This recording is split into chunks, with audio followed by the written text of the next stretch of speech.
A poeira subia em nuvens finas enquanto o sol castigava os campos dourados da fazenda Santa Helena. Cercada por terras que se estendiam até onde os olhos podiam ver, a propriedade parecia intocável, uma fortaleza isolada do resto do mundo. Dentro da casa principal, uma construção rústica, mas imponente, Isadora Ferraz terminava seu café. A ex-juíza aposentada mantinha uma rotina rigorosa, como nos tempos em que estava à frente do tribunal. Sua postura ainda era reta, sua mente afiada, e seu nome, temido por muitos criminosos que um dia haviam tremido diante de sua sentença. Mas naquela manhã, algo a incomodava.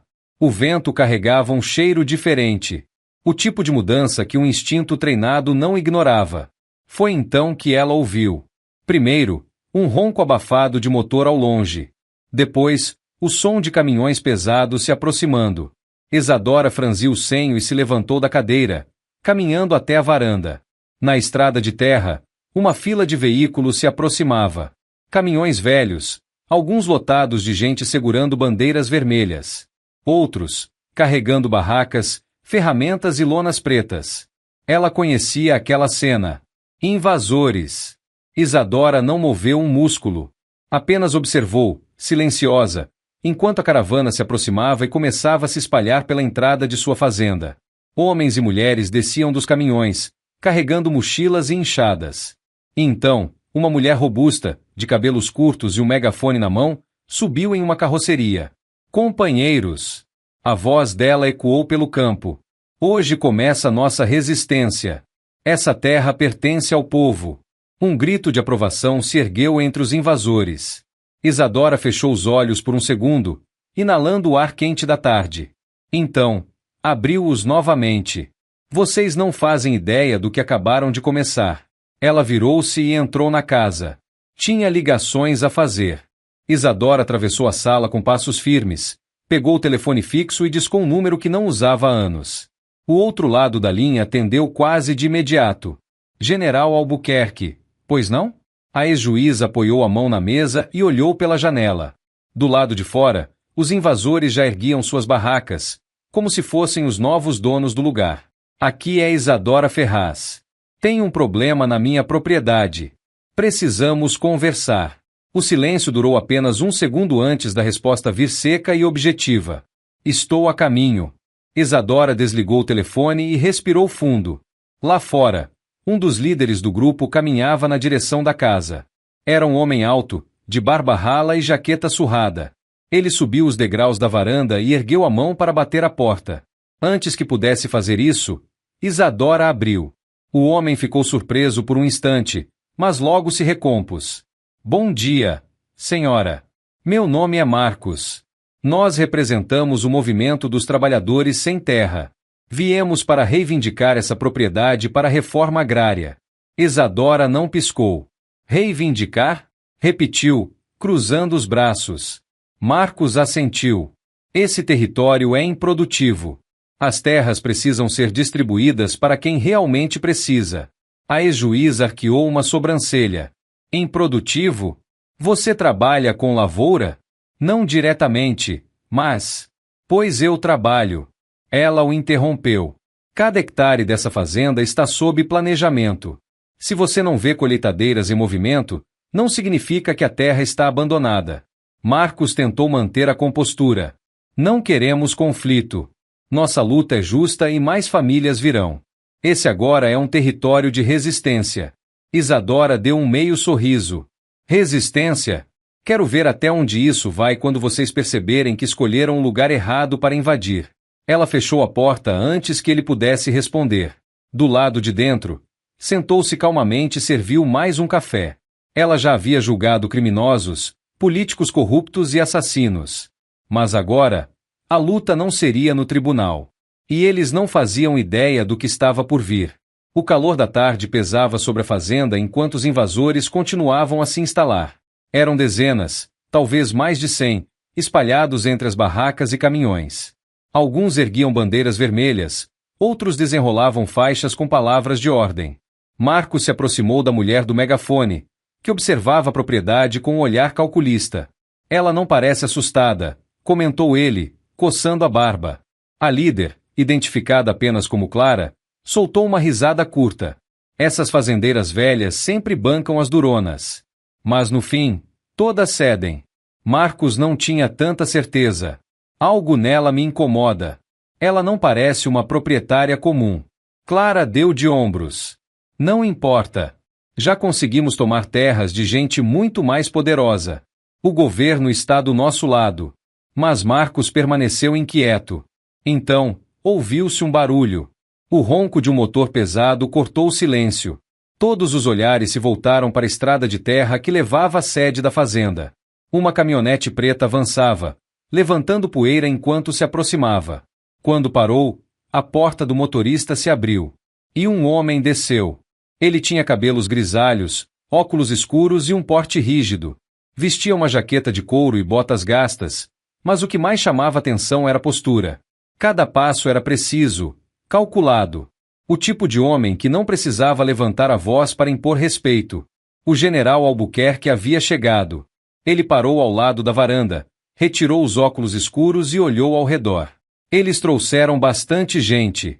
Ele comentou para Isadora. A ex-juíza sorriu de canto. E vão se arrepender.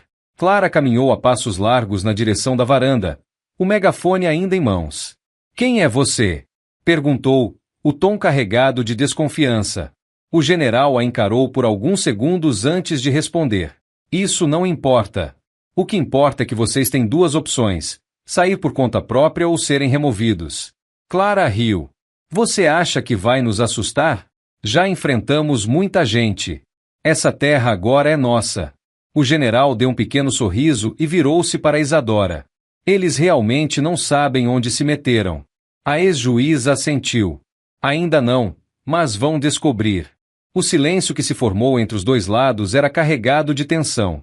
Os invasores, confiantes em sua superioridade numérica, olhavam para Isadora e o general com desdém. Já haviam enfrentado diversas ações de reintegração antes e sabiam que, na maioria dos casos, o poder do Estado não agia com a velocidade que os proprietários desejavam. Mas dessa vez, algo era diferente.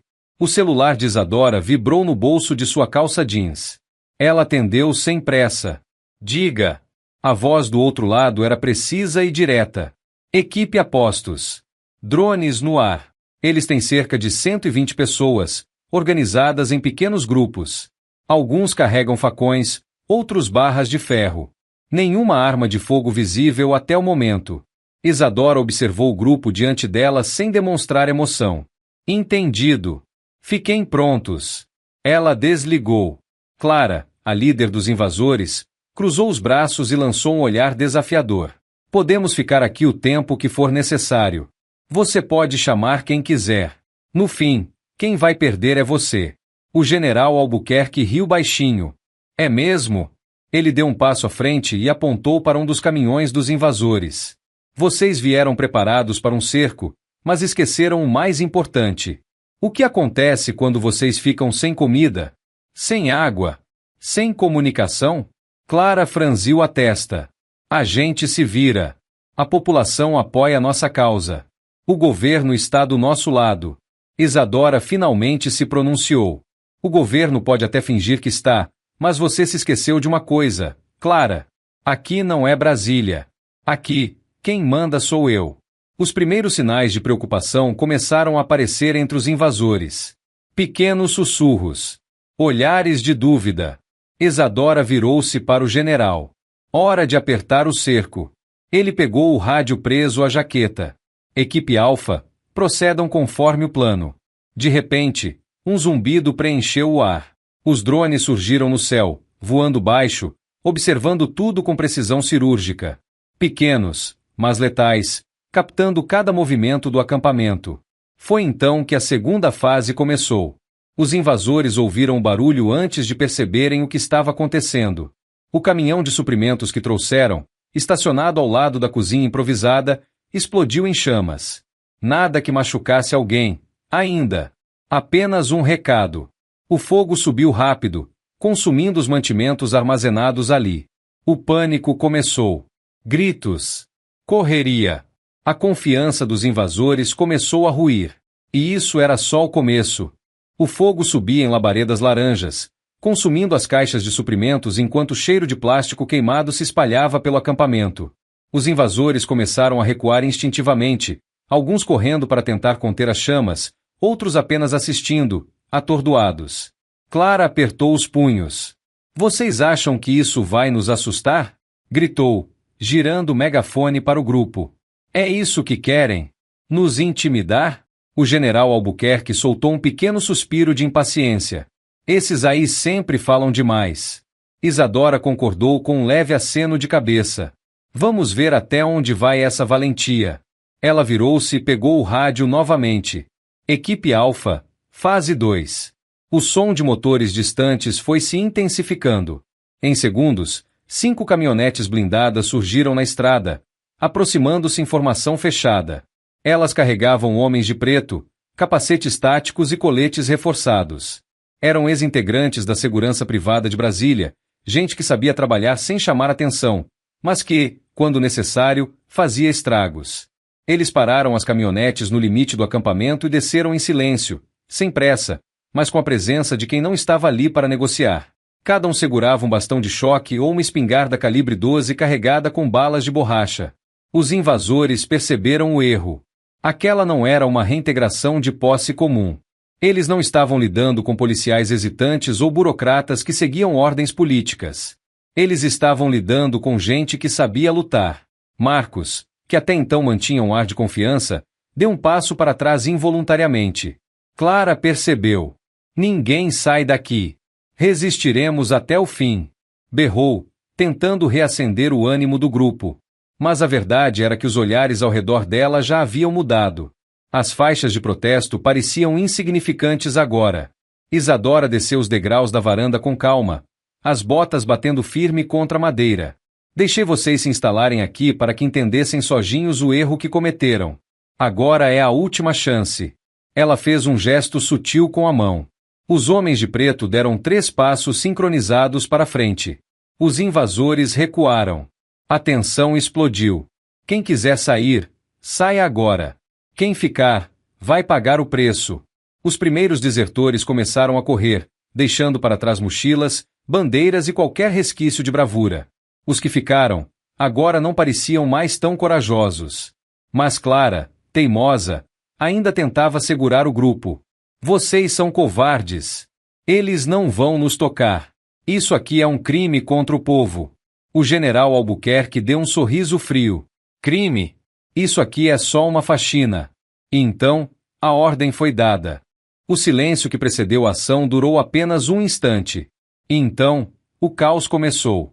Os homens de preto avançaram como uma muralha de aço, seus movimentos treinados, calculados. Os bastões de choque crepitaram no ar, as espingardas de borracha foram erguidas, e os primeiros invasores que tentaram resistir foram rapidamente neutralizados. Um dos militantes avançou contra um dos seguranças, empunhando um pedaço de madeira. Ele não teve chance. Com um único movimento, o segurança desviou, golpeou-lhe o braço e o derrubou no chão com um choque certeiro. O homem gritou e se contorceu antes de ser algemado e arrastado para fora da propriedade. A desorganização do MST ficou evidente em segundos. A maioria fugiu em desespero, correndo sem rumo pelo campo aberto, deixando para trás seus pertences e bandeiras jogadas no chão. Os que tentaram resistir não duraram muito. Marcos, que antes desfilava com ar de superioridade, agora estava acuado contra um dos caminhões. O medo estava estampado em seu rosto. Clara, a líder do grupo, tentava desesperadamente manter o controle. Vocês não podem fazer isso. Isso é abuso de poder. Ela gritava, mas sua voz já não tinha a mesma força. O general Albuquerque caminhou até ela com a calma de um predador que já venceu a caça. Vocês chegaram aqui achando que poderiam tomar o que não é de vocês. Agora estão aprendendo que, no mundo real, quem impõe as regras é quem está preparado para defendê-las. Clara recuou um passo, mas logo encontrou a ponta do bastão de choque encostando levemente em seu peito. Eu sugiro que você saia andando enquanto ainda pode. Ela hesitou. Tentou erguer o queixo, mostrar resistência. Mas a verdade era evidente. Eles perderam. Lentamente, Clara baixou o megafone, deu um último olhar para seus companheiros, agora reduzidos a um grupo disperso e derrotado, e virou-se para partir. Os últimos militantes, sem alternativa, Seguiram atrás dela. A reintegração estava concluída. Isadora observava tudo da varanda, os braços cruzados, a expressão impassível. Aquela era sua terra. Seu legado. E ninguém tomaria isso dela. O general Albuquerque subiu os degraus e parou ao lado da ex-juíza. Eles voltam? Isadora deu um gole no café antes de responder. Não. Ela observou os invasores se afastando, cada vez menores na estrada de terra. Eles aprenderam a lição. O general sorriu. Foi um prazer fazer negócios com você, doutora. Isadora deu um leve aceno de cabeça. Igualmente. Ela sabia que aquele episódio jamais apareceria nos noticiários. Nenhum político comentaria. Nenhuma ONG faria alarde. Mas no mundo real, a justiça não vinha com câmeras e manchetes. Ela vinha de quem não tem medo de lutar.